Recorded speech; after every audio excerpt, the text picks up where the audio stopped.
Good evening, everybody. Welcome. Thank you for coming out tonight. I'm Laura Natush. I'm the Executive Director of New London Landmarks. I'm going to be co-presenting with Professor Anna Valier, who teaches here at Connecticut College. We have collaborated off and on for a few years, so we're excited to do this. This is probably our most in-depth thing that we have done together. The other thing is there is a book in the back. We don't have a lot of copies because they are just about out of them at the New London County Historical Society. But it is a book that complements the website that Anna is going to be talking about as part of this program. I need to thank the state of Connecticut, Connecticut Humanities, 11 Plus, who funded the 2 interns that helped me with these oral history interviews. One of those interns, Leslie Ann Melendez, is here as our videographer.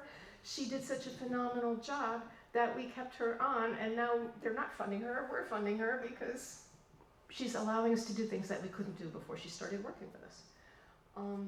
Fiddleheads Food Co-op has been sponsoring all of our programs for 6 years, I think. I think that's it. And I have to thank a bunch of people who you are going to see tonight who are here in this audience. Some of the people that we did oral history interviews with are here tonight. And it's not an easy thing. I don't know if I would be comfortable doing this, to open up your life, be recorded, share it with people. This would act, maybe we could do it without the funders, but we sure couldn't do it without them. So thank you, everybody.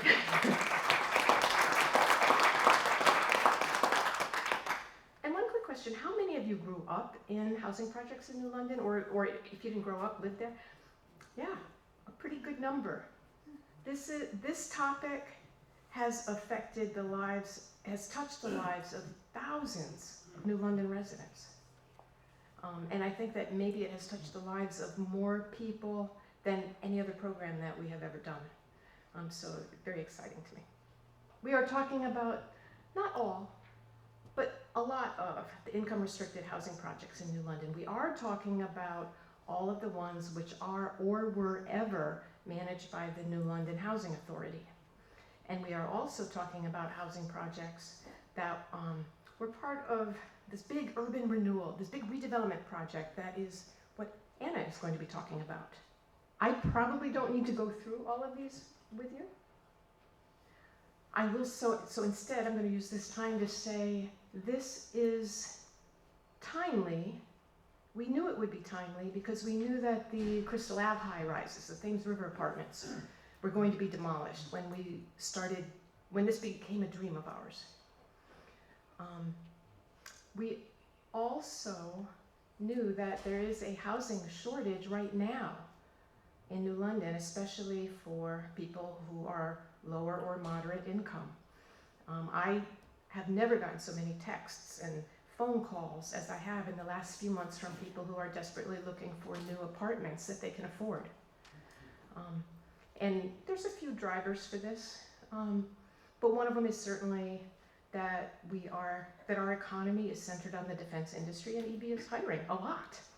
So we have more people coming here, and we need to accommodate them. And I would say that you've probably heard this saying, history doesn't repeat itself, but it does rhyme. This is not the first time that the defense industry here has led to a need for affordable housing. Lincoln Circle. I don't know if everybody knows that this was our first affordable housing project. This was federally funded housing for defense industry workers, built in 1918. It didn't stay apartment rentals for long. 2 years after it was built, it turned into owner-occupied homes. It's actually a National Register Historic District now. This is World War I? World War I. Yeah. Yeah. And here is, well, if you take a look at that line between 1910 and 1920, you can see how this area's population shot up. In that one decade, New London's population grew 30%. Now, admittedly, the whole United States population also grew, but 15%. Our population was growing twice as fast as the nation's, and we were not keeping up with demand. That demand built up through the 20s, through the 30s. New London's population growth actually started to level out after that, but we had a backlog of need. And we were losing houses. Houses were lost for Ocean Beach. Houses were lost for the construction of what is now the Gold Star Memorial Bridge. That was over 100 houses right there. We had soldiers returning from World War II in the 40s. We were limited in where we could have more housing, and we were limited in where people could live within existing housing because south of Willits Avenue, we had a limitation on residential density because it was zoned for single-family houses. And then, if you were a black resident of New London or somebody coming up from the south looking for job opportunities, manufacturing opportunities here that weren't available, and there were a lot of people that came up in the 40s and 50s from Virginia, from North Carolina, from Mississippi. Right, Lonnie? Later, he didn't come in the 40s or 50s, but this was a big wave. Their housing shortage was more acute than anyone's because only 50% of landlords would rent to black tenants, which I read in Anna's book, which you could buy today. That's the ones who admitted to it.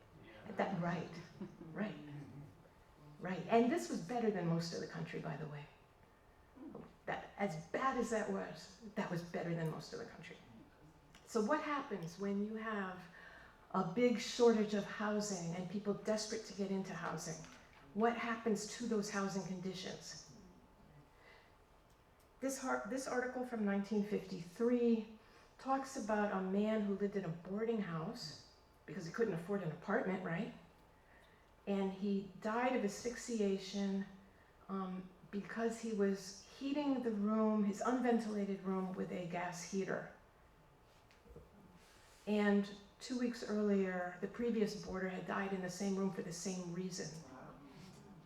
And that was the 10th death in that same room of that same house on North Bank Street, which no longer exists. It was torn down for urban renewal in the previous 3 years. Now, those deaths were enough of an aberration that they made the Hartford Courant. But it was not an aberration that people were heating their homes with these space heaters or with these gas heaters. As a matter of fact, I've spoken to a number of people who grew up during this time period or were raising children during this time period and didn't have central heat, didn't have hot water. I interviewed Manny Rivera a week or two ago. I don't know if you remember Manny Rivera, our former school superintendent. He grew up on Douglas Street. He grew up no central heat, no hot water, no bathtub. It was heating water on the stove to pour into a big metal tub, and that is how the family washed up, this whole family. Because they didn't need, landlords did not need to have decent housing conditions because people were desperate for housing. There was such a shortage. In 1939, there was rumblings in New London that we needed more affordable housing and that we should have a housing authority. It took until 1946 until the New London City Council approved a New London Housing Authority. And as they say in the meeting minutes of August 5th, 1946, there is hereby found to exist a shortage of safe and sanitary dwelling accommodations in the city of New London available to families of low income at rentals they can afford, and there is a need for a housing authority in the city of New London. So they appoint 5 people. And they're all dedicated and well-meaning, and yet 2 years later, only one remains. And that is because the city did not fund the New London Housing Authority. And there was legislation going on that was hampering their efforts, so they gave up in frustration, except for Harry Gordon. he probably would have given up too pretty soon, except that in 1948, the state says, hey, we have a big pot of money available for municipalities, $30 million, if you want to produce moderate income housing. Not low income housing, moderate income housing. New London says, yeah, we want part of that. And so they reactivate the Housing Authority. This is a photo that you might have seen recently in the Day. The fabulous Day reporter John Ruddy recently wrote an article called The Long Road to Public Housing, and particularly when I am talking about Briarcliff, I'm drawing on his work. I was just about to start researching this and he saved me the trouble, and it's a great article. But this is the architectural plans, or an architectural rendering, I should say, for what was then called Briarcliff. Laurel Drive, Fern Street, Retton Avenue. So after the Lincoln Circle area, this was our next public housing, and this was state funded. This was not the original planned location. Those of you who read John Reddy's article know this. They were originally they proposed putting this at the southern end of town, near Ocean Beach, by Alewife Cove. Yeah, I can hear the laughter. You guys know that didn't fly. So instead they put it in an area of New London, a part of New London that had not yet been developed at all. This was rural, this was farm, this was stables, horse farm. Some of you know exactly what horse farm I am talking about. And take a look at how it's laid out. Laurel Drive is a cul-de-sac. And I remember the first time I walked down Laurel Drive, I think I was volunteering for a political campaign, and I felt like I was in this alternate universe. It didn't feel like New London to me. It felt like a suburb. I mean, the architecture was a little different. It wasn't single family homes. It was these townhouses. And I felt so at home there, and I didn't know why until about 2 weeks ago when I was researching the history of public housing, mid-20th century public housing, and I realized, wait, what is this town that's showing up in this article? This is my hometown. Wait a minute, I grew up in public housing? I did. I didn't grow up there, but the first 4 years of my life were in income restricted, planned, post-World War II, housing development outside of Chicago. I never thought of it that way. And I have heard that occasionally from people who are on that Facebook group, that I didn't think of it as public housing. This is the very first family to move into Briarcliff, 1950. Fern Street? Did someone say? I did. Yeah. And veteran, they were about to be evicted. And that was two groups that had priority when people were applying for these apartments. And it's so new that the rest of the development is not completely finished yet, and you can see that there is no grass lawn. But they let them in. And Patrice is here tonight. Patrice's family was one of the very first families to move into Briarcliff. They moved in 1951. And I am going to, if I can figure out how, play a little bit of her interview. I have to apologize a little bit for the visual quality, not for the content, but for the visual quality, because this interview was one that we conducted via Zoom. Most of them were videotaped. What did your father do professionally? He was employed by Electric Boat, General Dynamics. And I realize your mother must have been very busy raising all those children. Yes. Did she? Very. Yeah. Did she also work outside of the home? I have no memory of my mother doing anything but being a mom until I was in kindergarten. And then what happened?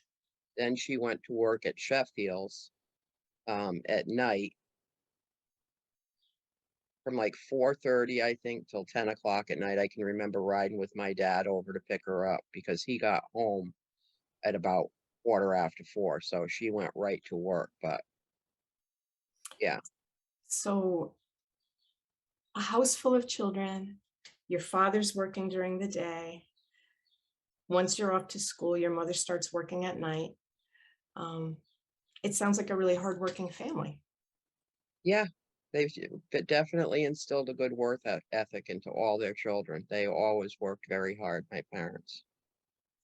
Do you think that that was typical of the families in Briarcliff? What were most people, adults, employed?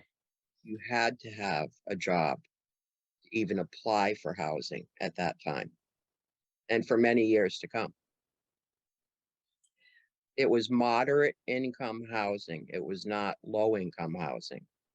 There was no low income housing in New London at the time, so it was always called moderate income housing. And were a lot of the families there EB workers? There were a lot of some policemen that lived there. In fact, my next door neighbor was a police officer for many, many years. His son was my best friend growing up, my best buddy. And yeah, they're just working class families. Pfizer's, EB were big at the time. Yep. And you talk about being friends with your next door neighbor. Were there a lot of children in the neighborhood? Well, you had to have kids to live in there. There were no single people there. They were all families.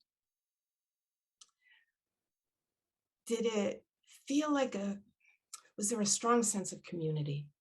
Absolutely. Everybody knew everybody. Everybody's moms knew everybody. You didn't do anything bad because you were going to get ratted out because they knew your mom. So you were always well behaved, and most of the time we had our fun, but yeah, it was a blast. The city was very supportive of moderate income housing, especially for veterans with growing families. It was a little more controversial when you started talking about actual low income housing.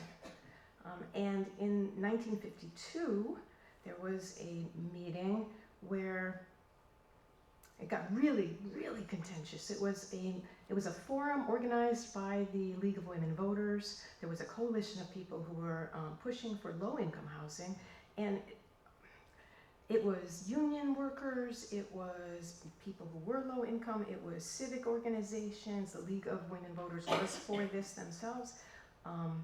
Reverend Garvin from Shiloh and the Negro Welfare Council, Negro Welfare League, yeah.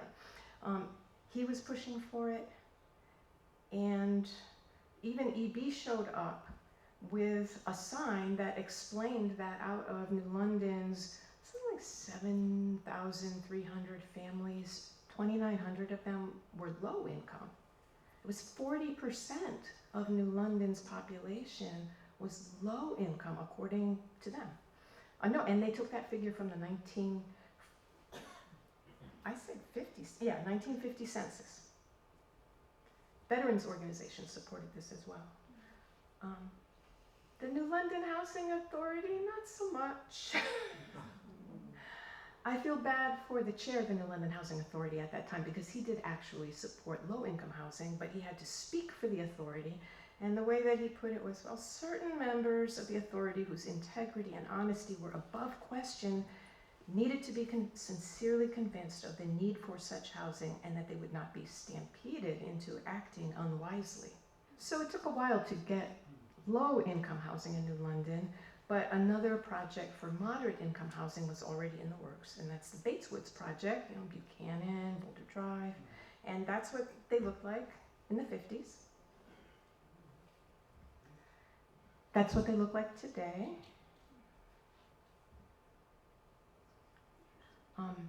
They opened in 1955. The dedication wasn't until the following summer on Memorial Day, 1956. And that was because there was such a strong preference for veterans, and they wanted to emphasize that. And in fact, out of the 302 apartments in Bates Woods and Briarcliff combined, at this time, 229 are occupied by veterans and their families.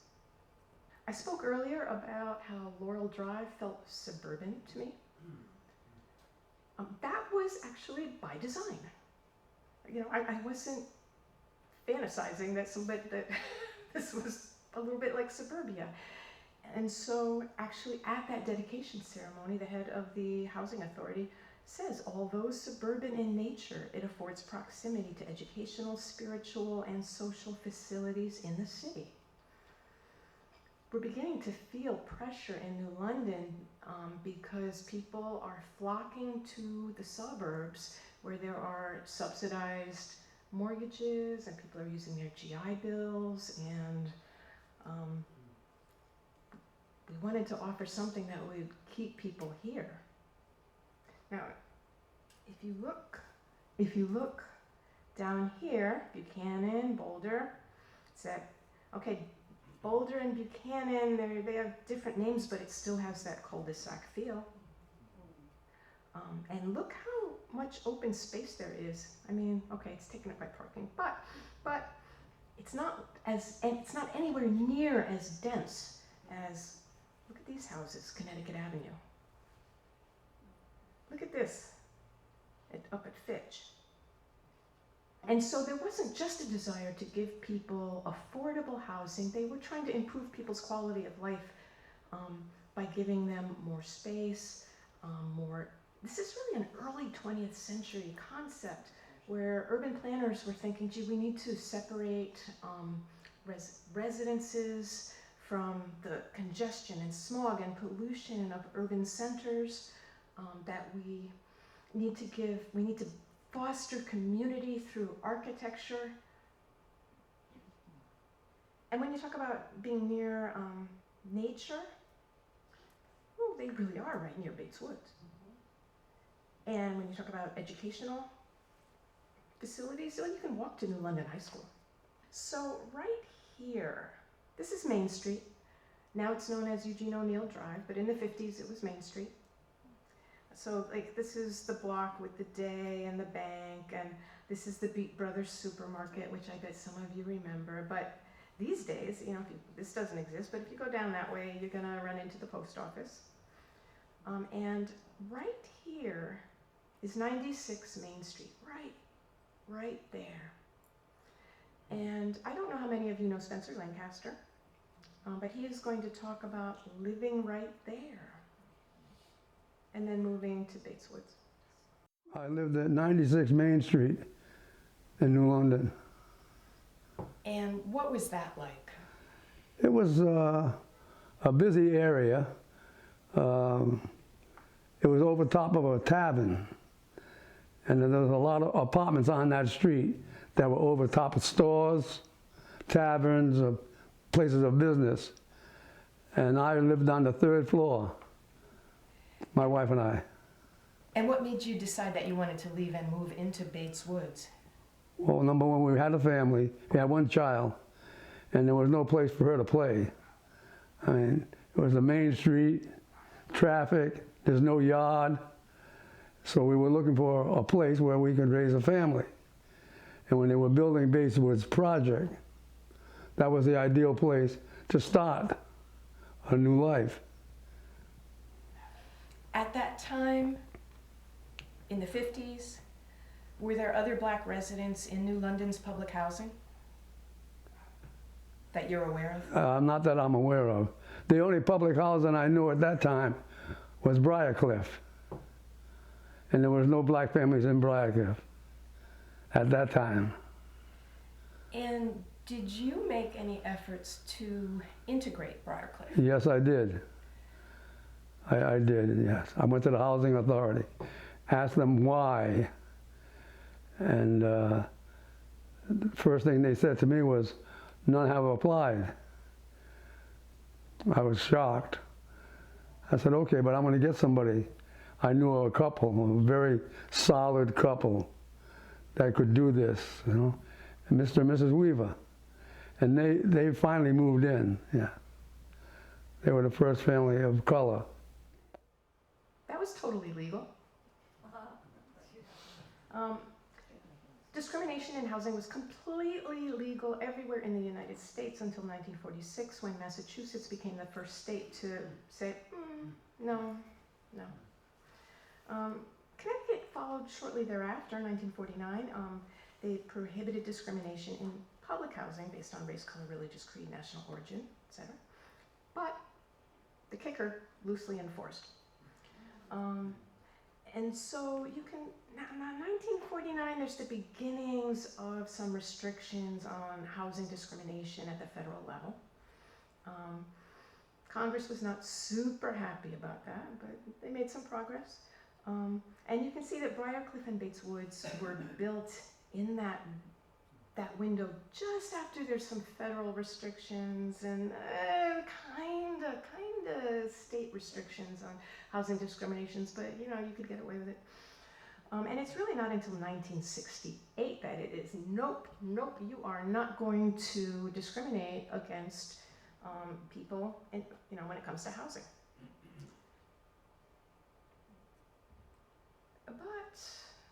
But this is what Jean Jordan has to say about what happened to her family in the 70s. For those of you who, probably everybody in this room knows Jean Jordan, but she is the president of the New London branch of the NAACP. We lived on Shore Street in Shore Cove Apartments, and Shore Cove Apartments had some issues in the buildings where they were not built properly and they were sitting on landfill because it actually was underwater at one point. It was a cove. So the buildings started developing cracks in them. I mean, huge cracks to the point where it would rain into the apartments, which is funny because the buildings were made of cinder block. So imagine cinder block cracking. And they were nice apartments, nice, big, spacious. People were great, but they just were starting to sink. So they paid people, well, after the residents got together and got a lawyer, they paid people to relocate. Actually, they didn't want us to move into Briarcliff. They wanted us to move to the high rise, to Crystal Avenue. And my mother told them no. And their response was, well, maybe it would be better if more nice people like you, Mrs. Jordan, moved there. And my mother said no. And my mother said, I have the credit and I have the job to be able to afford to live in Briarcliff, and that's where you will put me. It was moderate income, and you had to have a certain amount of income in order to live there. And my mother worked, so there was no reason for them not to move her there, except the fact that we were black. And there weren't a lot of black families living in Briarcliff. I do want to go back, though, and emphasize that for the families that were living in Briarcliff and Bold and Bates Woods, it was described as idyllic by every single person that we interviewed. This is Dr. Mark Orbe. He grew up in Bates Woods. He is now a professor at Western Michigan University, and he's an author, and he actually developed a theory that he is nationally known for about co-cultural communication, which he attributes to growing up in Bates Woods. It was a community, and it was the best. Like I don't have, and I'm sure, I hope that I'm not over romanticizing it, but it was a community. There were loads of kids of all ages around. So most of the folks in there were families. And, when you think back, and there's all these memes and other things to reflect back on your childhood, I'm talking any game from Red Rover, Kick the Can. Like we had these huge games. We were into athletics. So like, what would it be, wiffle ball or kickball? There were always kids around. And, I grew up in that time and age where we ate breakfast and then we went out to play, and we might've come home for lunch, or we might've ate lunch at someone else's house. But sometimes we didn't come back until dinner. So we were constantly outside. The diversity there was something that I didn't recognize how valuable it was until I had left. So just the different languages, different foods, different music from people of all different walks of life. It was also a community in the sense that we looked out for one another. Everyone knew one another. So it was also that time where you knew if you did something wrong that Mrs. Collins was probably going to call home, discipline you on the way home, and then call home to let my parents know what we did, so they also could discipline us. So it was very much this communal. I have memories of, at the end of the month where growing up a lot of times we had more month than money, if you know what that means.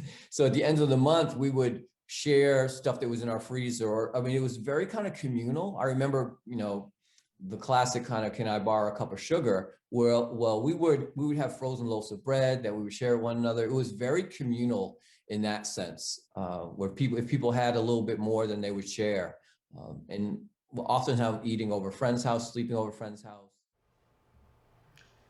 There was also almost universally one point in which it started to feel a bit less idyllic for the people who grew up in Bates Woods and Briarcliff.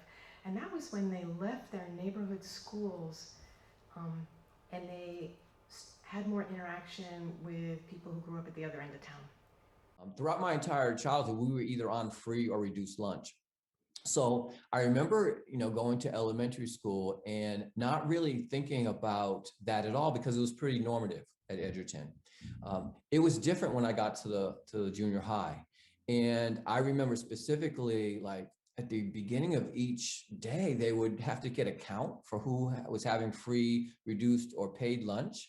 And they would literally ask us in our homeroom, like, okay, how many people having free lunch? And they would raise their hand, and reduced lunch, okay, paid lunch. And I remember where in Edgerton, the norm was people had free reduced lunch. Like everyone took their lunch there. In junior high, it wasn't the case, where people from the public housing would still have free and reduced. We'd take our lunch, but many people wouldn't. They would bring their lunches. And I remember how strange it was. And I also remember that the lunch tickets we got were different colors. So like to differentiate who was getting free, reduced, and paid lunch. So there was that type of, like, for the first time ever, I felt stigmatized in that way. I remember several classes specifically where teachers would ask us what school we came from or our address.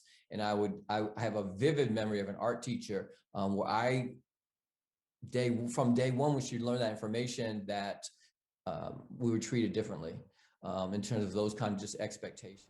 This is Machito Gomez. He grew up in Briarcliff, and this is what he has to say about growing up there. Laurel Drive is surrounded by forest, and we stayed in the woods. We stayed catching frogs, building clubhouses. We had clubhouses that were up from when I was 4 years old, 5 years old, that lasted always till I was 12 years old, still standing. And we still played in them. We played a lot of sports in Laurel Drive. We would actually play Laurel Drive. Our baseball team would play against Boulder Drive's baseball team. So we'd meet up at the baseball field, because Laurel Drive had a baseball field in the backyard that was built. It wasn't a baseball field. It was a vacant field that we made into a baseball field. And those kids from Boulder, I had some cousins, James Clinton, Leo Clinton. They'd bring their team over to Laurel Drive and play against us. So it was pretty cool. We had a basketball court in Laurel Drive, so we played basketball a lot. Yep. So it was a lot of fun. It was always something to do. Always something to do. We would also go down to Bates Woods. Down in Bates Woods, where the city dump was back in the day, they had 3 ponds. We called first pond, second pond, and third pond. And in the wintertime, when it froze, we'd always go ice skating on the ponds and play hockey. And we also used to do scavenging hunt. We would go. The older kids would write a list up one day, and then the next day they would send all the young kids out to get, all right, garden hose from Mr. Lawrencell. I want you to take his tomato plants. They would actually have us committing crimes that we didn't know we were young, and they would call it scavenger hunt. So we'd pile all the neighborhood people's residents' stuff down at the basketball court. So when the neighbors woke up in the morning, everything was missing. The housing authority had to let them know that all their belongings was piled up in the basketball court. They knew we did it, but it was just something for fun that we used to do. The next group of people that the New London Housing Authority focused on was seniors. Another very vulnerable population. So they finalized plans for these little low-rise housing developments, Gordon Court and Riozzi Court, named for the chair and the secretary of the New London Housing Authority. They put them together pretty quick. A year later, they're having the dedication ceremony on June 12, 1964. And the next day, this ad runs in the New London Day, And it's really emphasizing that there's electric heat and there's electric hot water. And if you think about how very, very many people did not still have electric heat and electric hot water or central heat or any hot water, you can understand what this meant to people. And this is Gordon Court, the epitome of a garden apartment. You can see how they are arranged so that there's no vehicular traffic. And if you're sitting here and your friends come out here, you can all sit out there and chat with each other. And in fact, when we interviewed somebody, Angela Gomez, she was sitting out there, and throughout the interview, she's going, oh, hi, and like all her friends are walking by. Angela Gomez, her interview was quite long. It covered a lot of territory because she lived in Crystal, she lived at Boulder Drive, she lived here. And then she lived in other parts of the country. And by the way, her father was the early maintenance man at Crystal Ave. If you ever hear people talk about the Gomez brothers, it's her family. The thread that ran most consistently through her interview was the financial barriers that she faced, a single woman, a black woman, trying to earn enough money and what she bumped up against. And I think that this is a very illuminating story of how somebody can work hard their entire lives and have to live in subsidized housing. I'm looking at the pay scales for one. When I went down south and I became a donut maker, they had me working in a grocery store as a donut maker. The guy that taught me how to make the donuts, big white guy, I trained with him for 1 week and he was fired because he got caught stealing cigarettes. We worked the night shift. So I don't know how much money he made, but they paid me $5 an hour. I made that same amount of money till my 9th year. That's when they finally gave me a raise to $10 an hour because I told them I was ready to go home. In Ohio, Angela, we have a counselor out sick, and I filled in for her doing her counseling work plus my own receptionist work. Can you show so-and-so how to do your job? Not my job, but her job. I'm like, well, can I apply for her social service job? No, you don't have a college degree. But I can train somebody who has a college degree. Does that make sense? It didn't make sense to me. I didn't have a college degree. I went to college a few times, but I didn't have a degree. But I can train your person so he can have the job, and I can't get it. And for a bit, Anna's going to take over. I get so comfortable just listening to these amazing stories, but I guess I got to tell you some of the things that we worked on as well. Let's see. So our story picks up in about the 40s, but mainly focuses on the 60s, and it traces this amazing transformation of New London, basically from over by State Street all the way up to just below where we're sitting here today, campus. And that happened from about 1941, when I-95 first started being expanded and going through the city. And then 2 spans of the Gold Star Memorial Bridge were eventually added by 1975, that was finished. And all of the overpasses and the bridge connections were added on. So this giant infrastructural project was built right through what mainly were residential communities in this part of New London. And then in 1962, New Londoners voted in what was then known as the Winthrop Urban Renewal Project. And that was a vast clearance and rebuilding of that entire area, you see right there on the right, from just below the bridge all the way to State Street and east of Huntington.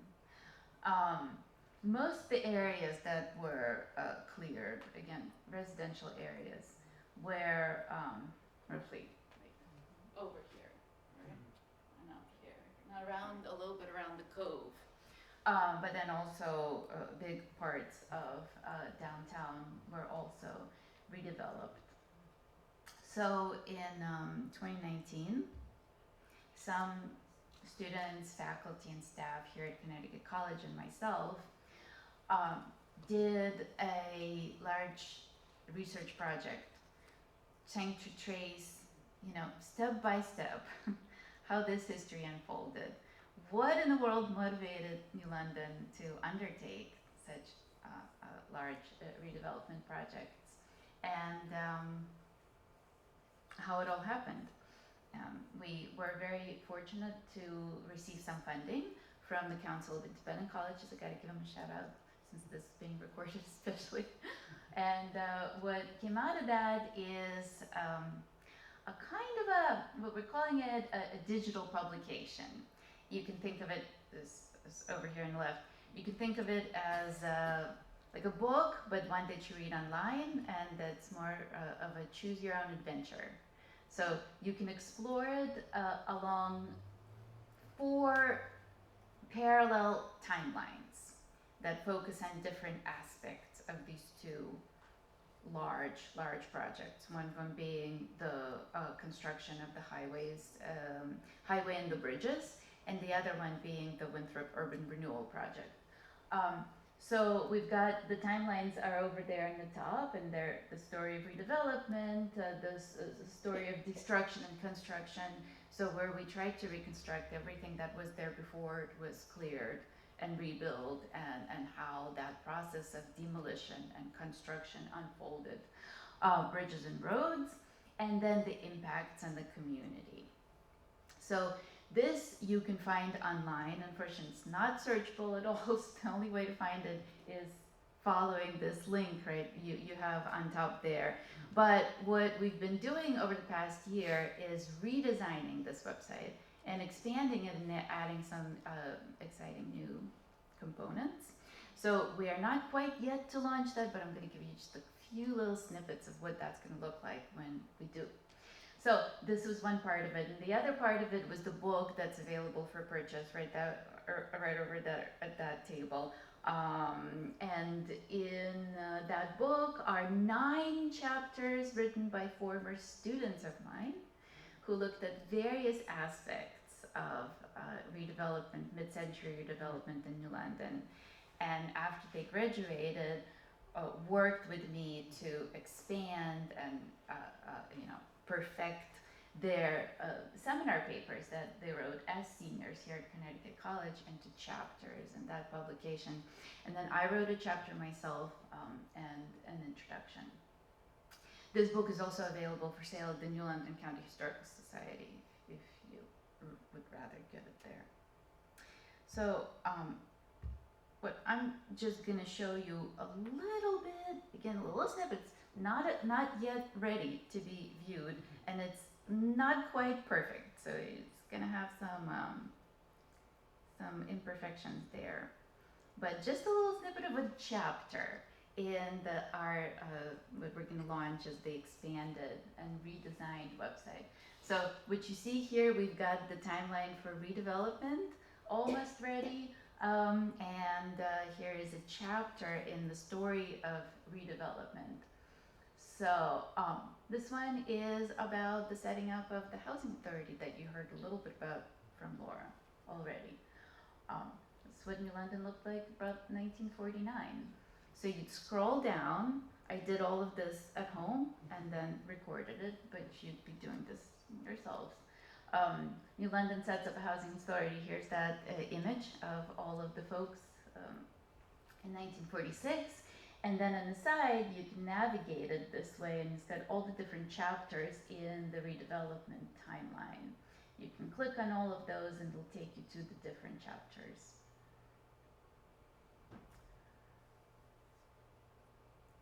Yeah.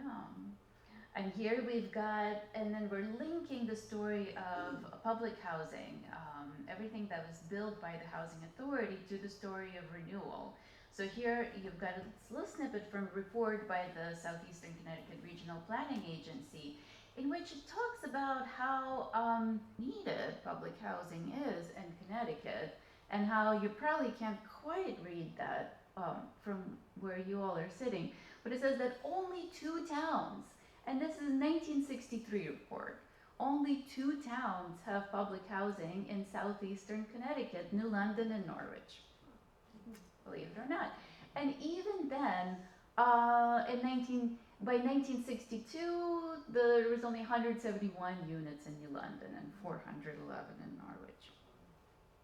And then at the very end, it mentions that luckily there's this Winthrop, they're calling it Winthrop Cove Redevelopment Project, but the official title was Winthrop Urban Renewal Project. And here they're saying, oh, luckily they're gonna construct some public housing under the auspices of that project too. And this tells us a little bit about how the Housing Authority was, what its role was in large redevelopment projects. And this is the day publishing this little diagram, somebody reconstructing this convoluted bureaucracy. And that's the federal government, the city government, the state government, and all of these different agencies working in concert to, you know, clear large areas of the city and then rebuild it. And here in blue, you see, so within the center, there's the redevelopment agency, and they're sort of like the center of that spoke hub of the wheel, right? And the spokes going in all the different directions to the planners, and the funders, the federal government and the rest. And then to actually build the project, it's gonna have to be either a private developer or it's gonna be a public agency, and that's pretty much meant the Housing Authority, you know, to get those projects built. So, just a little bit to whet your appetite. I will let you all know once this website is actually up and ready. So, for those of you who've already seen the one that's already up, the version 1.0, the 2 new things, 2, I think, exciting new things that we're going to have in version 2.0. One is that we're going to do a map that comes as close as we can to reconstructing what the redeveloped areas looked like prior to development. And we're going to find as many images as we can of the buildings that were demolished and try to place them on the map where they used to be. So, and the other thing that we're going to have is a special section dedicated to people who were displaced by redevelopment. And I'm going to show you just a little bit of a snippet of a story that we created that's going to be one of the stories on the website, based on 2 interviews conducted with Jane Bernoulli. One of these oral history interviews conducted by Laura and New London Landmarks, and another one that my students and I conducted with her last fall. And this story was created by Ramon Correa Martinez, who's here. Okay, so Angel Cordero, wait, let me give all the credits to everyone. Maddie Markham and Alex Robles. Okay, so I'm just going to read you this story as it scrolls through. This is Jane as a high school student. She was in New London High School. Born Hunter, is a native New Londoner. When Winthrop Urban Renewal started in 1962, Jane was 11 years old. Over the next 19 years, she would have 7 different addresses in New London, including 2 in buildings constructed through the Winthrop Urban Renewal Project. And that's Thames River, the official name of what we all know as Crystal Ave, and Bulkley Terrace, which we all know as State Pier. 6 of the buildings she lived in no longer exist. And Jane is really a fantastic storyteller who paints vivid pictures of life at each of her homes.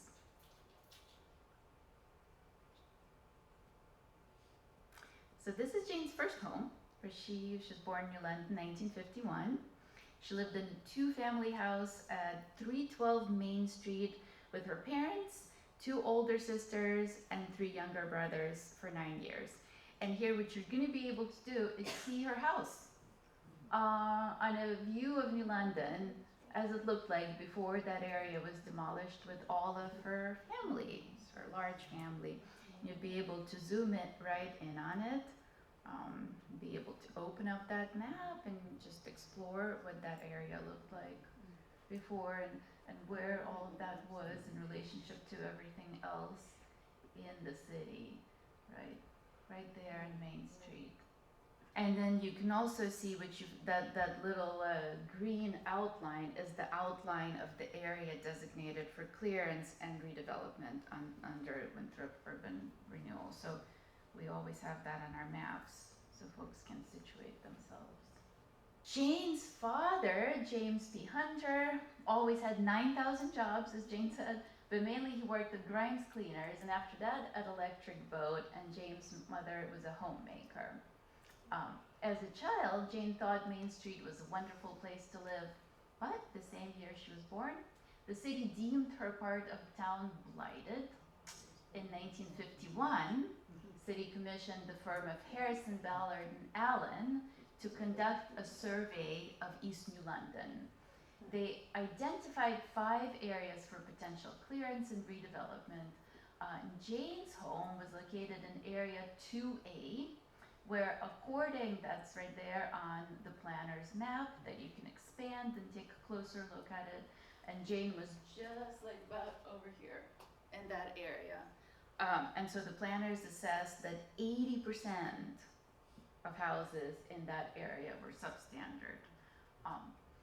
And you can click on a link that takes you to a bigger story of how that whole planning assessment was established.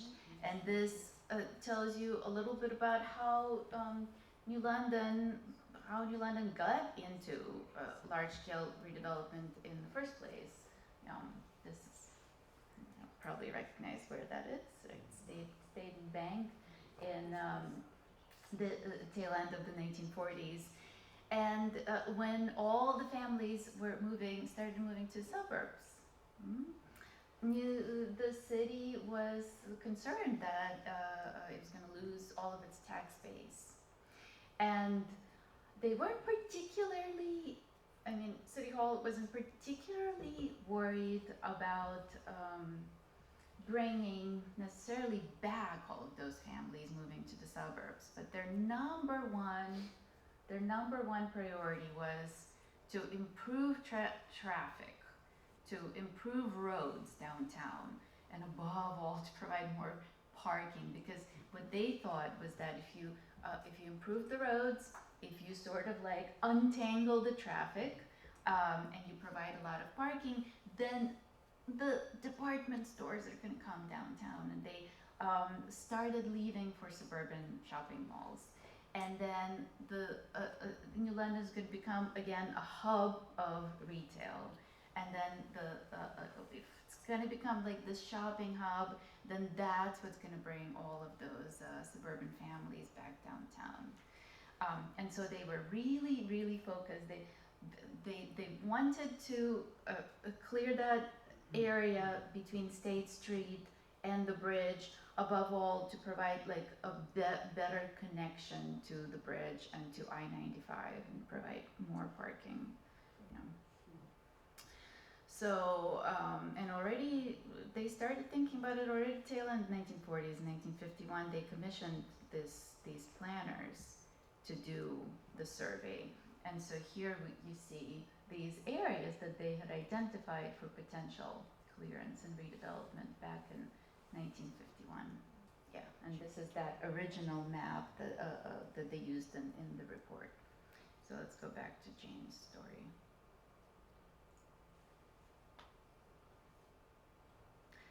This is what Main Street looked like before redevelopment. So this is that area where they deemed 60% of the houses as being substandard. So looking back many years later, Jane sees the house differently than she did as a child. She understands now that her family's living conditions were terrible. But back then, she only saw the love and support her parents gave her in spite of it. I didn't know, Jane said, that other people didn't look like that, because I had 2 parents that loved me, and our house was filled with love. So I didn't know that I lived in a Reinke house, and hear from her. I thought it was a wonderful place. It wasn't until I grew up and looked back and realized that,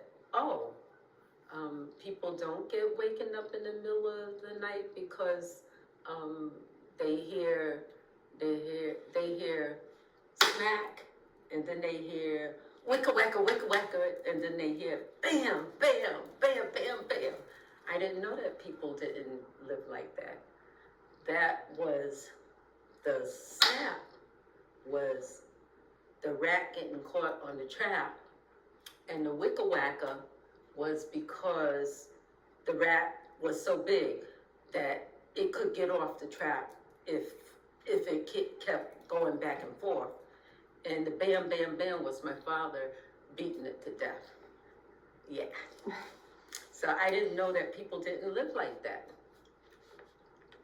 because I had two parents that loved me, and our house was filled with love. And so I didn't know that I was living in, a raggedy house. So, great storyteller, and there's lots more. This is just the beginning. Seven houses, and we track all of them in this story. All right. Well, these are the projects that were built with federal funding by the Winthrop Urban Renewal Project. I didn't mention that the city secured $10 million from the federal government. So that was in $62. That's lots and lots of money. New London was, when you adjust for population and size, because we're a small city, was the second largest earner of federal funding for renewal under the auspices of the Urban Renewal Program after New Haven. And New Haven was like one of the largest projects in the country. So that gives you some sense. And even though housing was not the top priority for redevelopment, all of these projects were built under with federal funding and with federal assistance. The very first one that was built was Crystal Ave, and that was built because the federal government mandated that in order to receive funding for redevelopment, if there were families who were going to be displaced who couldn't afford to be relocated on the private market, then the redevelopment agency and the city had to provide affordable housing to them. And so what they had assessed that from this entire area, people who were going to be displaced, there was going to be 127 families in need of subsidized housing. And that's why Winthrop Apartments, what it was called originally, or Crystal Ave as we know it, was built. The largest in terms of area, by far the biggest area in the entire Winthrop Urban Renewal area, which is like this, was occupied by federal and state pier. And these were privately built and privately managed. This was not public housing, but it was built with subsidies from the federal government at first, and then also the state. Williams Park, housing for the elderly, was outside of the perimeter of the Winthrop Urban Renewal area, but it was built with federal funding under the auspices of this project. And then Huntington Towers was the very, very last project that was built, also privately owned, privately managed, and developed.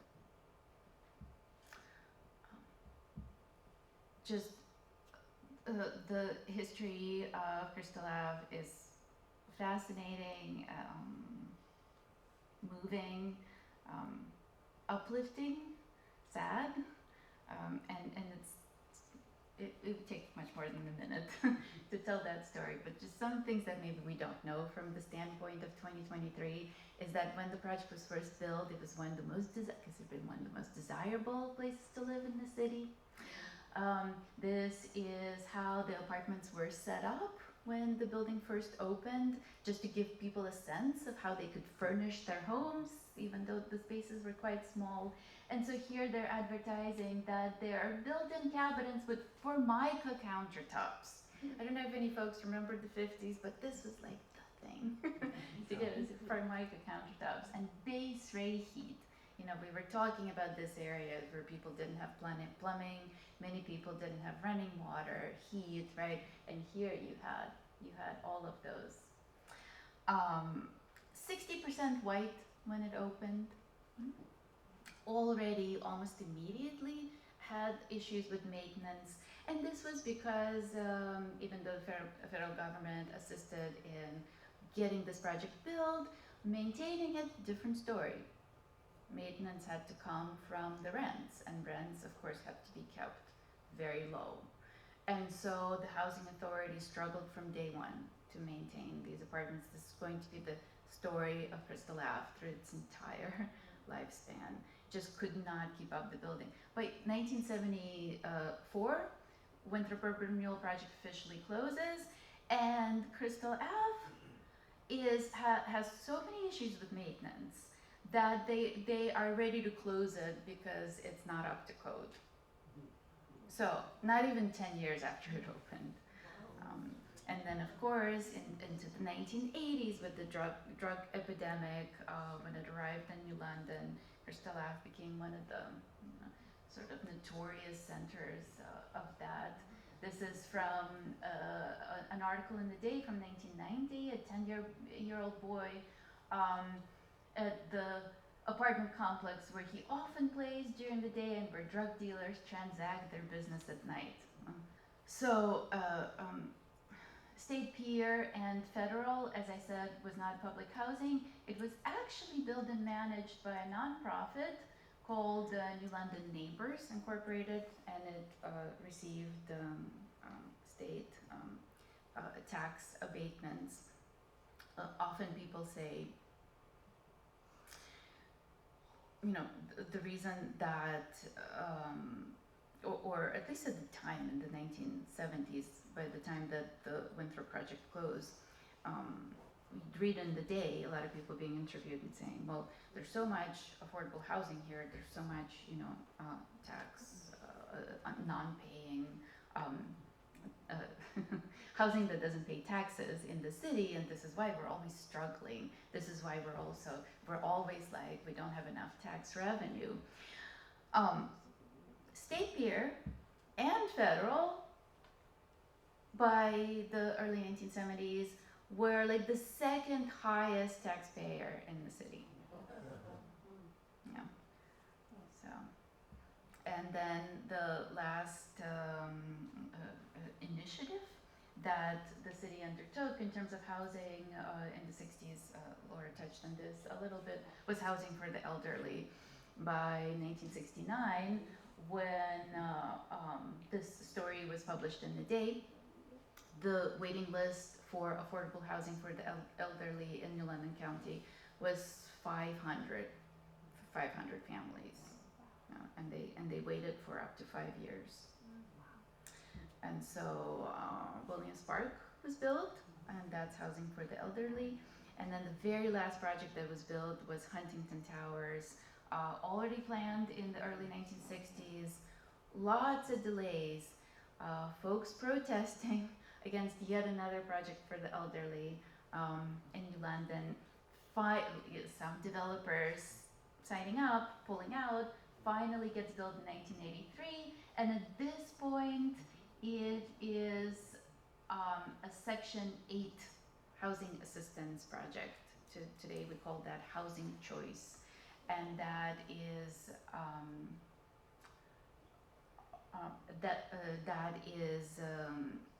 vouchers that are issued by the state and that go to landlords, right, to get rents up to not quite market rate, but to a reasonable to a reasonable rate. In the nation, incredibly difficult to get these housing aid, Section 8 housing vouchers, housing choice vouchers. Out of 4 eligible families, only 1 gets a voucher like this, and then landlords discriminate against people who hold them.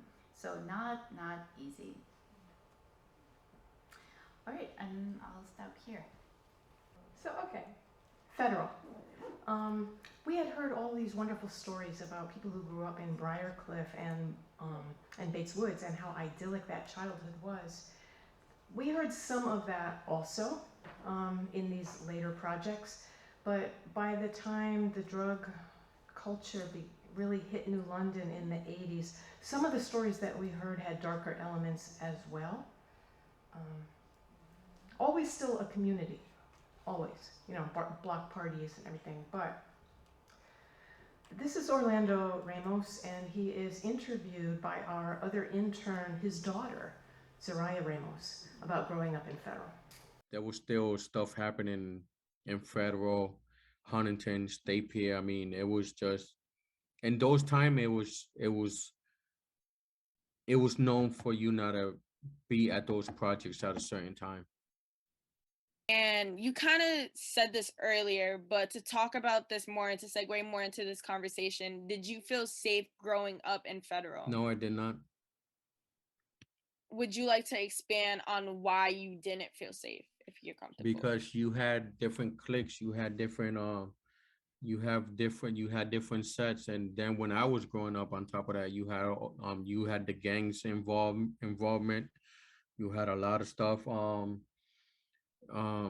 being involved in living in lower housing. So it was a lot. I mean, there was certain things that would go down.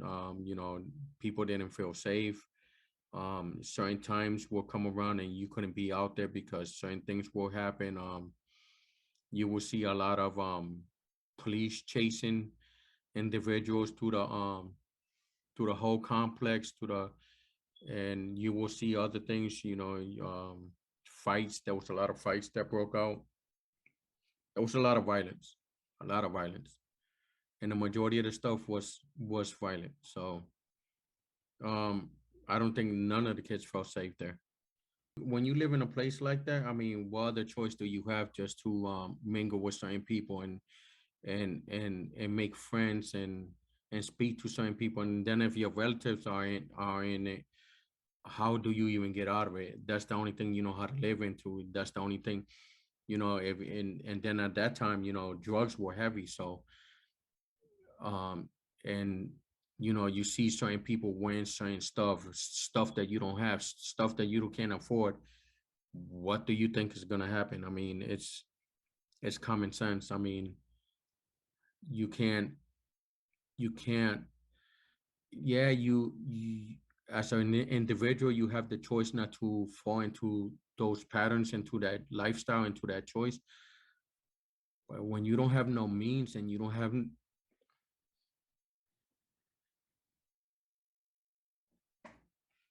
you don't have the resources, it's hard. So yeah, it's different. No, yeah, systematically, it had an effect. I think that a lot of us, you know, the ones that did make it out, they always wanted something better for their life, so that's why they made it out. But there's a lot of people that didn't make it out, and it wasn't because they didn't want it. It was probably because they couldn't get out of it and they didn't have the chance to get out of it. And the majority of them right now are either 6 feet under, or they even incarcerated for a very long time, or they just not, you know, it's a different lifestyle. It's a whole different vibe. He now uses that experience professionally. A photo of State Pier back in the day.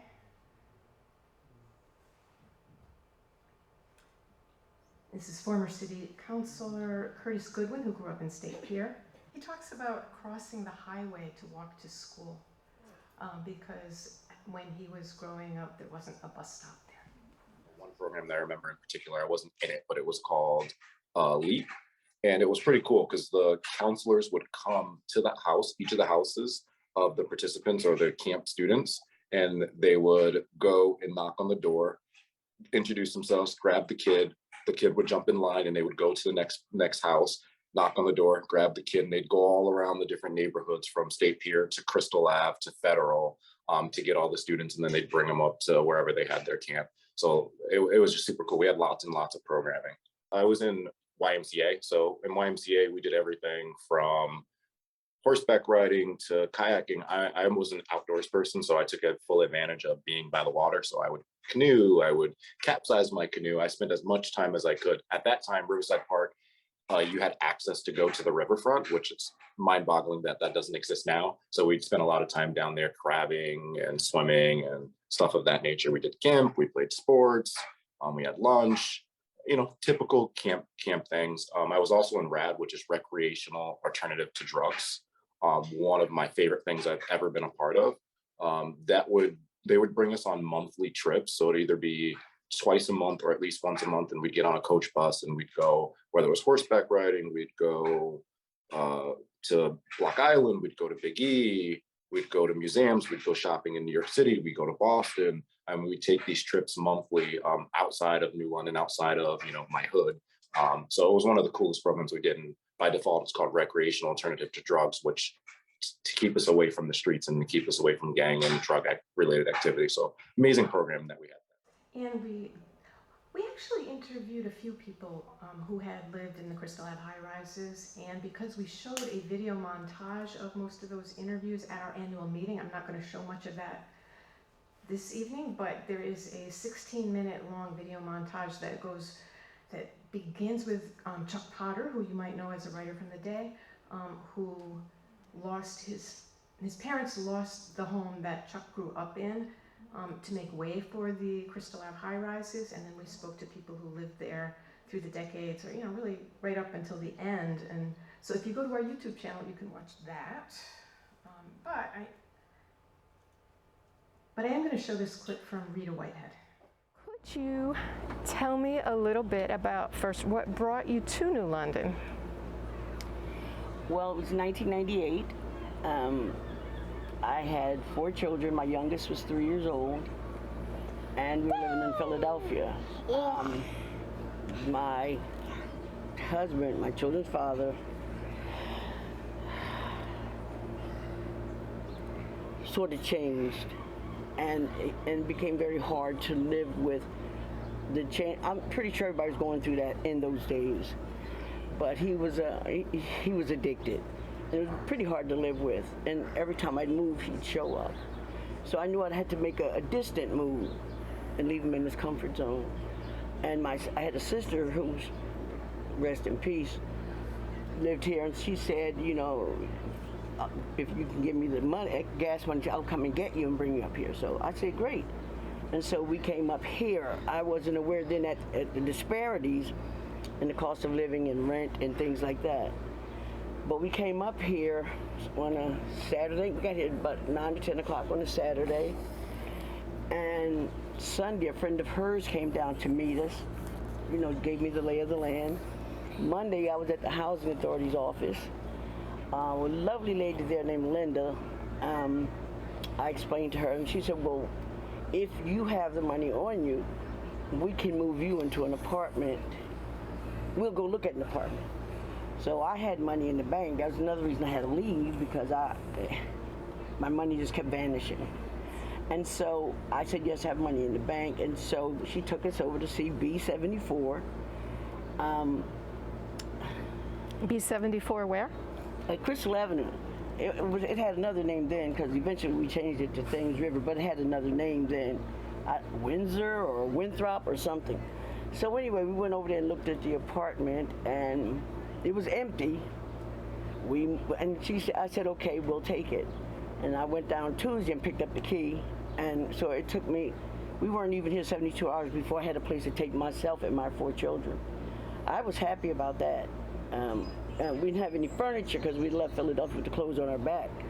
So we basically were still wearing the same things that we walked out with because we couldn't make it a big announcement that we're leaving, I'm saving money, you know. And so we have an apartment now, and we just shut the door, which was at the time an amazing thing because no one had any authority to be in my apartment but me and my children. And so there was great safety in that. And the door was heavy, you could lock the door, automatic lock. She said there were a lot of single women in that same circumstance. She said it was like a network of women who finally felt safe.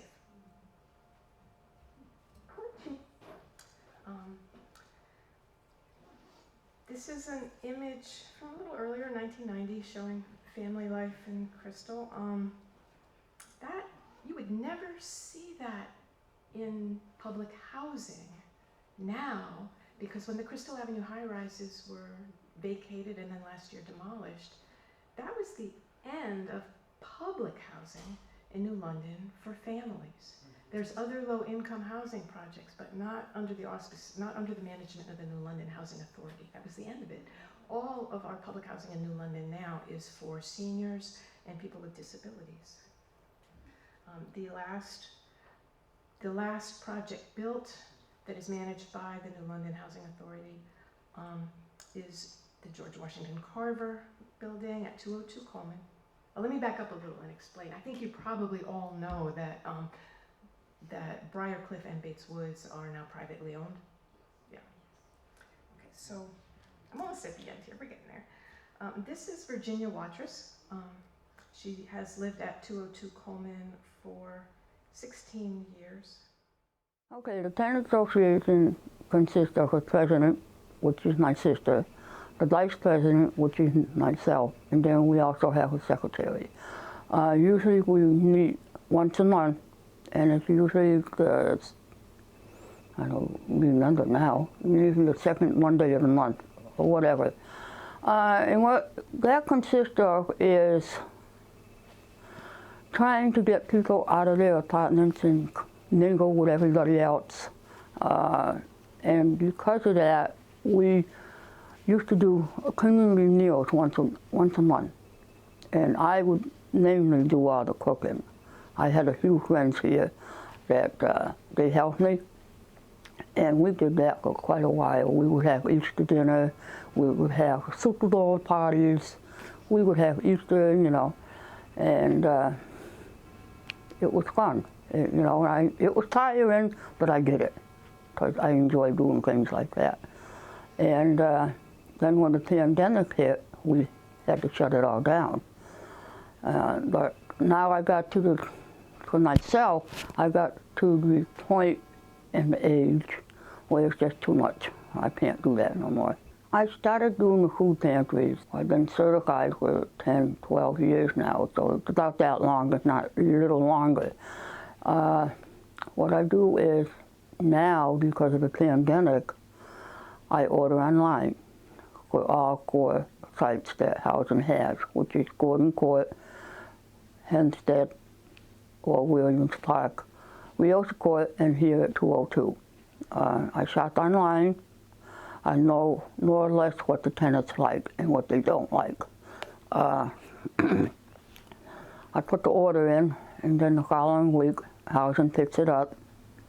We go to each of the sites, they drop it off, and I have to put it away. And then at the end of the month, which is usually the fourth last week of the month, I go and I distribute all of it. Well, not all of it, but yes. And Gordon Court and Rios Court are little sites because there's not that many. I might have maybe 10 tops in each site. Williams Park, and even here at 202, I might have 40 or 50. When I first started the food pantry here at 202, I would have 60 to 80 people come down a month. Now, you know, it has dropped, I think maybe 30 or 40. I go over in between the food pantry and the food deliveries, and I stock the shelves, the cabinets up. So, because when we deliver, I just throw it in the cabinets, and I go back at a later date and organize it all. So, when I help when I hold the food pantries, I open up the cabinets and they take whatever they need. Where does the funding come from? It comes from housing. And yes, they take whatever they need. We look out for each other. We do. If you notice the sign outside on my door, if not, I'll show it to you. It says Mayor 202. We had a maintenance man years ago, and he made me the sign, and it says Mayor 202, and it's got my name on it, and it's hung up there. So if anything happens or anything, they all come knocking on my door, and I try to solve the problem. If not, I send them the house. The very last clip of the evening is Nicole Thomas. And I moved into my own home after all those years. Yep. How was that, moving into your own home? Crazy, absolutely insane. I was on the inner side, I was a nervous wreck. Absolutely, because I never ever thought that I could do that. I'm like, me own a home? What would it? How could I? How can I afford it? All the questions my mother would ask me as a protection, right, to make sure I was good with my 2 children. I'm like, what do you mean, how can I afford this? What do you mean, how can, and in the inside I was shaking, but on the outside I'm like boasting with pride because I'm like, look at me. You know, I finally did this. And for me, the reason why I ended up doing that was because I needed it to be a generation thing. I needed my kids to have something when I was gone, because I come from a family who does generally own homes, right? Like a lot of them do. We've been through the public housing. My mother now owns a home. She moved out of there and bought her home, the house that we still live in. And I hope one day one of my children will inherit the house that I bought. I want one of my other children to have, you know? So it was beautiful for me. But I walked right in the front door and I walked straight back to my kitchen and I turned around. I'm probably gonna cry, I don't wanna cry. I turned around and I looked back at my front door and I fell on my knees and I started sobbing. I sobbed. I sobbed like a grown baby. And I just said, thank you, God, thank you, God, thank you, God, because I couldn't believe that I had accomplished that. You know, I never thought I would own my own home. So, yeah, I cried. I did.